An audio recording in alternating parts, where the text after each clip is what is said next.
রংপুরের বেগম রোকেয়া বিশ্ববিদ্যালয়ের ইংরেজি বিভাগে পড়ুয়া আবু সাইদ বৈষম্য বিরোধী ছাত্র আন্দোলনে পুলিশের গুলিতে নিহত শিক্ষার্থীদের মধ্যে সবচেয়ে আলোচিত নাম, যার আত্মত্যাগে বেগবান হয়েছিল ছাত্র জনতার আন্দোলন।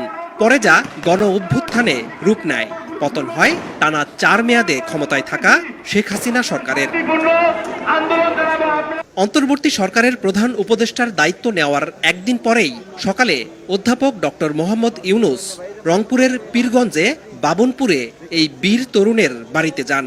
সেখানে প্রথমেই তিনি জিয়ারত করেন আবু সাইদের কবর। তার সাথে ছিলেন 2 উপদেষ্টা নাহিদ ইসলাম ও আসিফ মাহমুদ। পরে কথা বলেন সাইদের বাবা মা ও পরিবারের অন্য সদস্যদের সাথে। গণমাধ্যমের মুখোমুখি হয়ে বলেন, যে স্বপ্নের জন্য আবু সাইদ বুক পেতে দিয়েছিলেন সে স্বপ্ন বাস্তবায়ন করা সারা জাতির কর্তব্য। হিন্দু পরিবার হোক, মুসলমান পরিবার হোক, বৌদ্ধ পরিবার হোক, সবার ঘরের সন্তান এই আবু সাইদ। কাজেই আপনারা খেয়াল রাখবেন যে কোথাও কোনো গোলযোগ যেন না হয়, কেউ ধর্ম নিয়ে কথাবার্তা না বলে, কারণ আমরা এই মাটিরই সন্তান।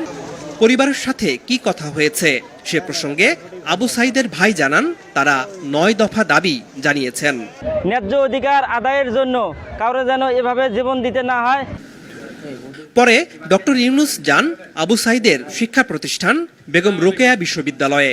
শিক্ষার্থীদের সঙ্গে মতবিনিময়ে বলেন, বিজয় উৎসব যেন ফসকে না যায় সেদিকে সতর্ক নজর রাখতে হবে। ব্যর্থ করার জন্য বহু লোক দাঁড়াই আছে, বহু লোক। তোমরা জানো তোমাদেরকে ব্যর্থ করে দেওয়ার জন্য বলে যা আছে কপালে। এই আমাদের জেনারেশন, অর্থাৎ তোমাদের জেনারেশন, আমাদের জেনারেশন সব কেটে হলো, সব বাদ দিয়ে দেবো। 250-টিরও বেশি ডিজাইন অপশন নিয়ে ওয়ালটন স্মার্ট ফ্রিজ, বোঝে আপনার প্রয়োজন। আলোচনায় শিক্ষার্থীরাও তাদের কিছু দাবি তুলে ধরেন। একটা যদি স্পেশাল টাস্ক ফোর্স বা একটা কমিটি করা যায়, যাদের মাধ্যমে শিক্ষার্থী এবং আন্দোলনকারী যারা গুলিবিদ্ধ হয়েছে তাদের জন্য একটা তদন্তের মাধ্যমে উন্নত চিকিৎসা ব্যবস্থা করা হবে। শুধুমাত্র রাজনৈতিক প্রতিহিংসার কারণেই কারাগারে ছিল নাকি তারা আসলেই কোনো অপরাধ করেছিল, এই জিনিসটা স্যার প্লিজ একটু তদন্ত সাপেক্ষে, যারা আসলে দোষী, যারা অপরাধী, তাদেরকে আমরা বাইরে দেখতে চাই না। ডক্টর ইউনুস সব কথা শুনেন, তাদের স্বপ্নের প্রশংসা করেন, চাকরির পেছনে না ছুটে উদ্যোক্তা হবার আহ্বান জানান। আমরা এন্টারপ্রেনিয়ার, আমরা উদ্যোক্তা। আমরা কি জানি না নাকি শিল্প কারখানা এগুলোকে বুঝি না? আমরা কেন পারি না? টাকা হাতে ধরাই দিলে সব ঠিক। কার কাছে আমি চাকরি যেতে যাবো? তুমি আমার দরজায় আসবে, আমি কেন তোমার দরজায় আসবো? সংখ্যালঘু পরিবার যেন কারো দ্বারা ক্ষতিগ্রস্ত না হয় সেজন্য শিক্ষার্থীদের দায়িত্ব পালনের পরামর্শ দেন ডক্টর ইউনুস।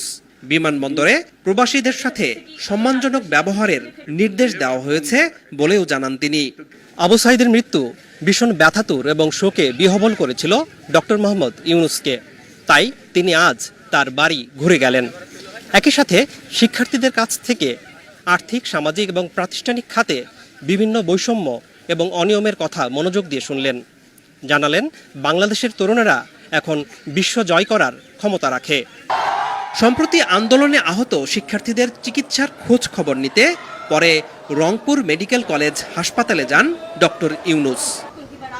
রংপুরে তার দিনের শেষ কর্মসূচি ছিল সার্কিট হাউসে প্রশাসনের কর্মকর্তাদের সাথে মতবিনিময়, যেখানে তিনি বলেন, বর্তমান বাস্তবতায় নিজেদের মধ্যে একতা প্রতিষ্ঠাই বড় চ্যালেঞ্জ। আনোয়ার হোসেন, মাছরাঙা সংবাদ, রংপুর।